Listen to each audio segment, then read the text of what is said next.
هو انا لازم اعمل صحه توقيع على العقد بتاعي؟ انا جاسم وليد، ودي سلسله اعرف قبل ما تشتري. في ناس كتير بتسالني وبتقول لي انا اشتريت شقه بعد بيع ابتدائي او نهائي، هل كده تمام ولا ايه الدنيا؟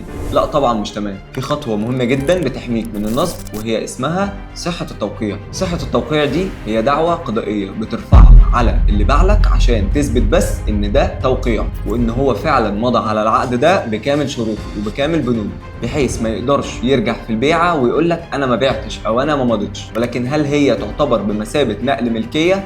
لا طبعا، هي بس بتثبت ان الراجل ده باع لك الوحده ومضى على العقد ده، يعني بس بتحميك من النصب انه ما يقدرش ينكر انه باع لك. طب ايه هي الخطوات الجايه؟ من اهم الخطوات وهي توكيل بالبيع للنفس او للغير في الشهر العقاري، او تنازل في الشركه المطوره.